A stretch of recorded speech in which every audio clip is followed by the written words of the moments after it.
Okay, so I just got off of work and I'm planning out what I'm going to wear for my track workout tomorrow because that's how I am. It's going to be a cold day at the track. It'll be in the mid-20s for degrees Fahrenheit for temperature. I don't know what the wind is going to be like, but that's also going to have an impact on it. The two big choices ahead of me. Of course, I'm going to wear my Black Diamond Sprinter because it'll be 5 a.m. And it'll be dark, and that's the only headlamp that'll actually stay on my head. And some ear warmers, not going for the full beanie because I'm going to want some heat to escape. The Nathan gloves that have the retractable mitten. This is one of my favorite long sleeves because it's got the zipper so that I can find some ventilation if I need to open up a little bit. And it's got these thumb holes in here.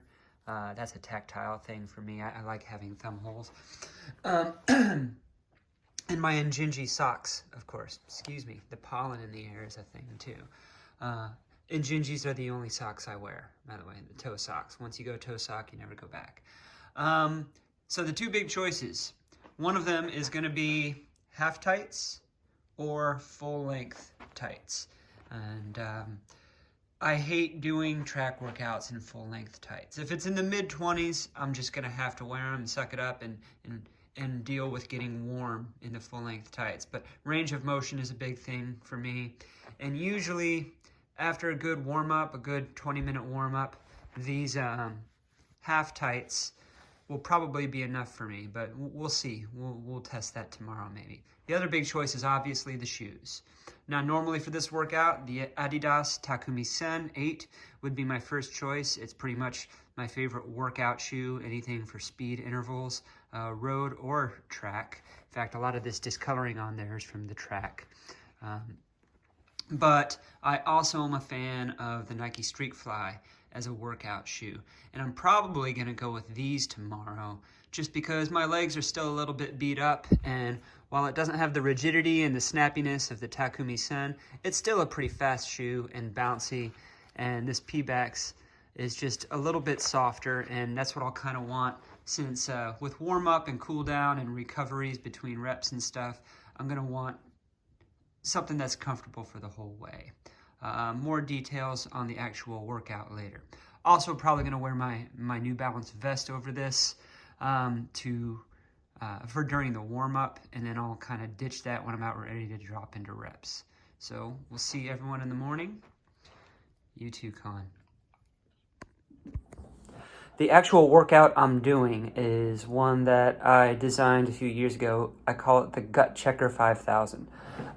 Starts off after a decent warm-up with 3x800 fast. I generally say between 8K and 10K pace, although sometimes I push it a little bit faster than that. And then 4x400 faster at like 3K pace or your VO2 max pace.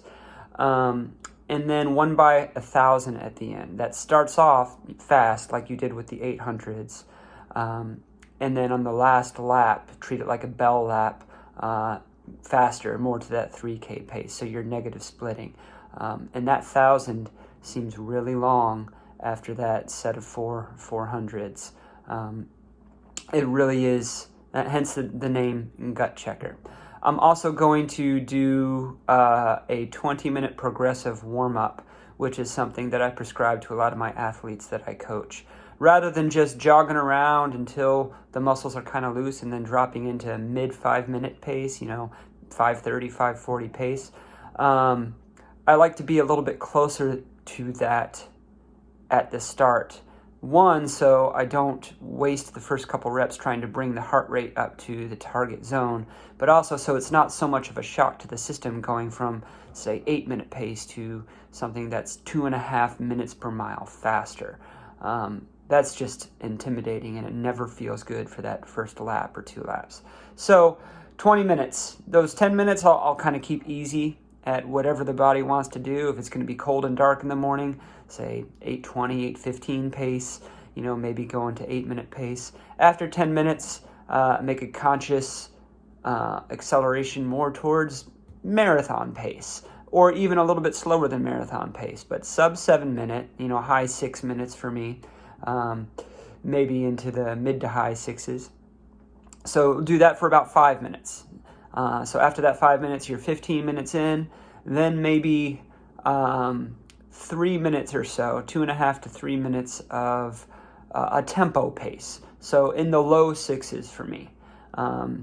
Even if it's, a little bit slower than tempo. Let me see, I did my last 10 miler in, I guess 6:12 pace, and I did the one before that in 6:08 pace. So tempo would be right about 6:10 for me. So I might do a 6:15 or something for those 3 minutes. And then 1 minute, just kind of a little bit closer to a race pace, closer to 5K pace. That's not going to hurt you for a minute. So that if you're doing the math, that's 19 minutes. And then after that, kind of just jog it out for about 1 minute before dropping right in. You don't want to let that jog out, let that little recovery from the warm-up last too long. Otherwise, the heart rate you've built up is gone by then. So it kind of feels like you've started the workout before you've started the workout. And I've heard that from some of my other athletes before. But you're really making the most of your workout so that you're closer to that target heart rate, and when you start that first rep, you're able to lock into that target heart rate and get as much time in zone as possible, and not feel like you have to accelerate, because once I start dropping into reps, it's not going to be that much faster than my warm-up was. So that's long-winded, almost as long as the warm-up itself is explaining it, probably. So with that, I said it before, I'll say it again. I'll see everyone in the morning. All right, so I just finished my workout, just got home. I meant to bring the phone to the track, but I left it home because I'm an idiot. So I didn't get to record any of it. There's the toast. And I got to get to work. So I'm going to talk to y'all while I'm making my breakfast. Went pretty well. The temperature was actually pretty nice. It was about 29 degrees. So I went with the half tights instead of the full tights. Progressive warm-up felt great. I didn't feel like I was starting the workout before I started the workout, like I sometimes feel. The 3x800s, I was kind of targeting 250 for those, which if I were doing a solid 800s workout, I might try to go a little bit faster.